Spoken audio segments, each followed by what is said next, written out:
বাবা, বড় বউয়ের হলো কি? তরকারি তরকারি ধুচ্ছে, জীবনেও তো রান্নাঘরে ঢোকে না। কিছু জিজ্ঞেসে করব? কিছু দরকার ছিল? হ্যাঁ না, তুমি যখন রান্না করছো তখন তার কোনো চিন্তা নেই। আমি বরং যাই ঠাম্মির জন্য দুধ আর খইটা নিয়ে যাই।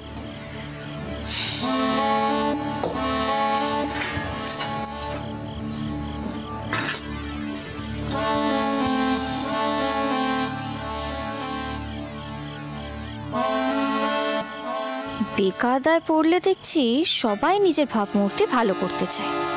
রান্না টান্না করে এখন বোধহয় ঠাম্মির মন জয় করবে, কে জানে বাবা।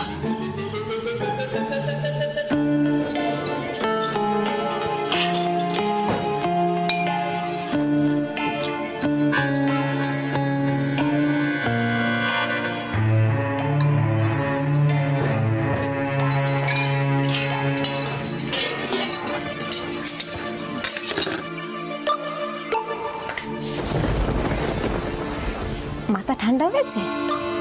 আব্বা তোমার নামে যেন এক গ্লাস ভাত বেশি খাচ্ছে। যা মাথা গরম হয়েছে একেবারে জ্বলন্ত উনুনের মতো। কি রাঁধবে কে জানে। ছাড়ো না মঙ্গলাদি, দিদি যা পারে রান্না করুক, ওই দিয়ে বরং আজকে সবাই খেয়ে নেবে। অন্তত একটা দিন সকলের জন্য রান্না তো করছে।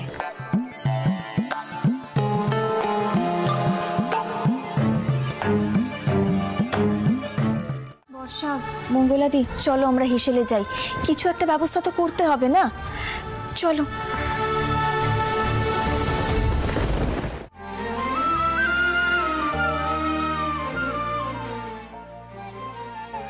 এই বর্ষা, বলছি ঘিটা কোথায় বলো তো? ঘি? হ্যাঁ দেখি, ঘি ঘি ঘি, এই তো পেয়েছি।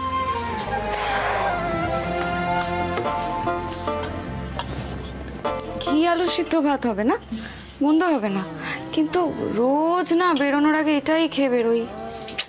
জানি তো বর্ষা, কিন্তু কি করব বলো। আচ্ছা দাঁড়াও, আমি দেখছি এটাকে কি করে সুস্বাদু বানানো যায়। জানো তো বর্ষা, এখন যদি জেঠি থাকতো না তাহলে ঠিক কিছু না কিছু একটা উপায় আমাকে বলে দিত। জেঠিটার জন্য বড্ড খারাপ লাগছে গো। জেঠি না একদম এই আলাদা হওয়ার পক্ষপাতী নয়। জেঠির মুখ দেখে মনে হচ্ছে জেঠি খুব কষ্ট পাচ্ছে। জেঠি তেমন। মা, জেঠি, আমরা না এক্ষুনি তোমাকে নিয়ে কথা বলছিলাম। কি করব মা, আমার তো মনটা চটপট করছে বল। বিশ্বাস করো, আমি না এসবের বিন্দু বিসর্গ জানতাম না। আমি তো সবার জন্য রুটি করেই নিয়ে গেছিলাম। হঠাৎ করে তো জেঠু কি উদ্ভট কথা বলতে শুরু করলেন। হঠাৎ ওনার মাথায় কি হয় আমি বুঝি না বাপু। আমরা তো জানি জেঠি তুমি কেমন মানুষ, কিন্তু তুমি এখন কেন আসতে গেলে? তোমাকে তো আবার বকবে, আর বড় বৌদি যদি দেখে নেয় ঠিক জেঠুকে গিয়ে বলবে। কি করব মা বল, তোদের ওরকম উঠোনে শুকনো মুখে দাঁড়িয়ে থাকতে থেকে আমি আর পারলাম না। মমিতা নিশ্চয়ই কিচ্ছু আর রাখেনি, শাকসবজি সব রান্না করে নিয়েছে। ওপর না, বলছি কি কি রান্না করছো গো? এই তো জেঠি আলু সেদ্ধ ভাত করছি। শোনো না, বলছি তোমার থেকে না আমার একটা আইডিয়া দরকার। কি? বলছি এই আলু সেদ্ধ ভাতটাকে কি করে সুস্বাদু করা যায় বলো তো? আলু সেদ্ধটার মধ্যে একটুখানি আচারের তেল দেবে। আচারের তেল কোথায় আছে? ওই তো, দাঁড়াও দাঁড়াও, এই তো এইটা দিয়ে ভালো করে আলু সেদ্ধটা মাখবে, আর একটুখানি শুকনো লঙ্কা ভেজে নেবে, খুব সুস্বাদু হবে। চিঠি, চিঠি তুমি এখানে কি করছো? কি নিতে এসেছো? ওদিকে জেঠু হাঁক পারছে। পাচকটা এই তো হ্যাঁ, যাও আস্তে আস্তে। দেখেছো বর্ষা, জেঠি কেমন পাক্কা গিন্নি। ঠিক কিন্তু একটা উপায় বলে দিল কি করে রান্নাটাকে সুস্বাদু করা যায়। ও মঙ্গলাদি, বলছি দুটো পেঁয়াজ কুচিয়ে দাও তো। ওই দুটো পেঁয়াজ কুচো দিয়ে আলু ভাতেটা মাখবো, তাহলে দেখবে সুস্বাদু লাগবে খেতে। আচ্ছা।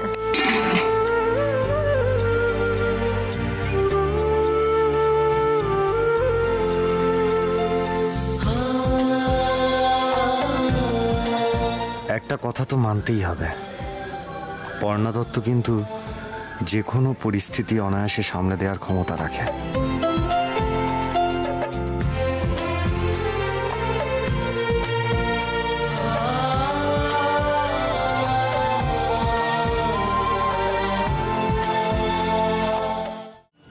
বর্ষা, তুমি একটু থালাগুলো দিয়ে দাও না সকলকে।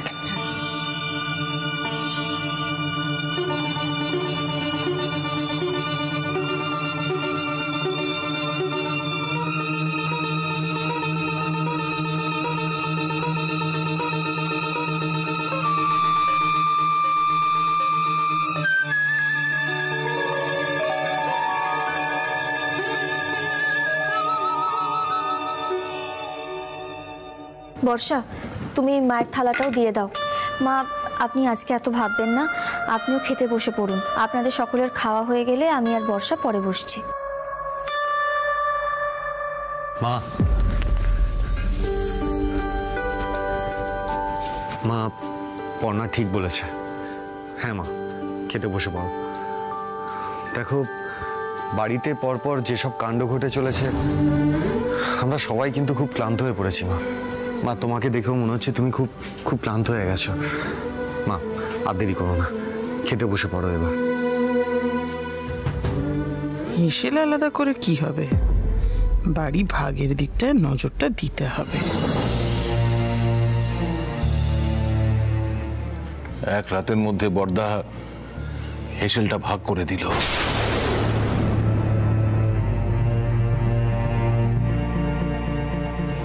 এক বেলার মধ্যে একটা যৌথ পরিবারকে ভেঙে দুটো ছোট পরিবার করে দিল এক রাতের মধ্যে। ছোট পরিবারের ব্যাপার স্যাপারই আলাদা, তাই না? হ্যাঁ, ভাত কম পড়বে কিনা, মেয়েদের জন্য আলাদা করে ওই ডাল সেদ্ধ ভাত সরিয়ে রাখা হয়েছে কিনা,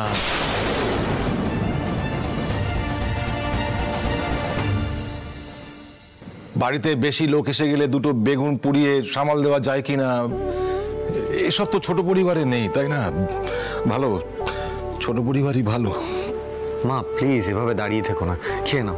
এসো এসো, তুমি এসো, বসো তো, বসো বসো। পর্ণা, মায়ের খাবারটা দিয়ে দাও। বাবা, ও বাবা, বলছি আর মন খারাপ করো না। দেখো, এখন এটা নিয়ে ভেবে লাভ নেই, যা হবার দেখে নেবো আমরা, দেখা যাবে। এই সামান্য জিনিসটাও পর্ণা অমৃত করে দিয়েছে। মেজা, তুমি খেয়ে দেখো। ঠিক বড় বৌদির মতো পেঁয়াজ ভাজা আর ভাত দিত, মনে আছে? খেয়ে অমৃত মনে হতো। খাও খাও। ছোটকা, এটা কিন্তু আমি আমার বুদ্ধিতে করিনি গো, জেঠি আমাকে বলেছে। জেঠি মানে?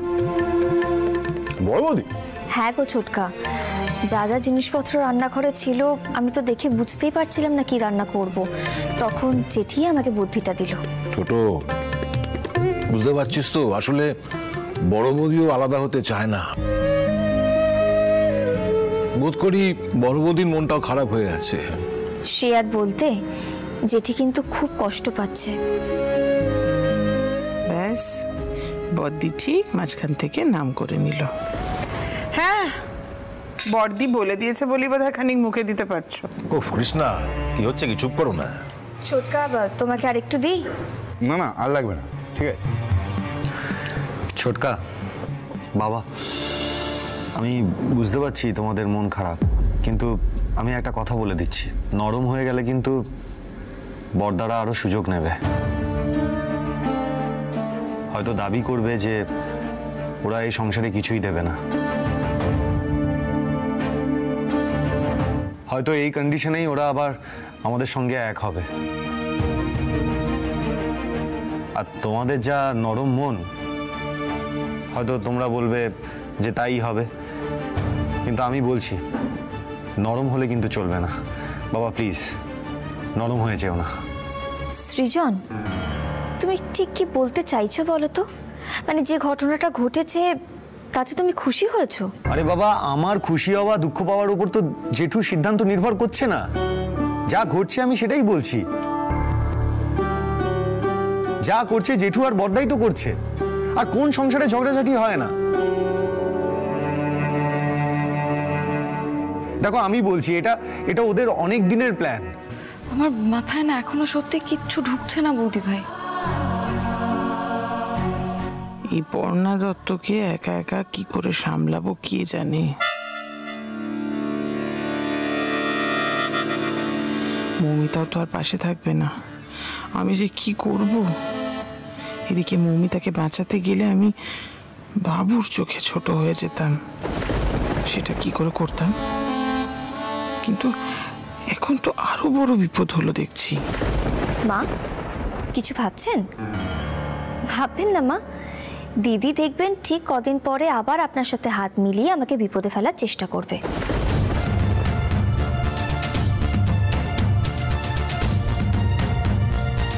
কয়েকটা দিনের ব্যাপার, ভাবার কিচ্ছু নেই এতে।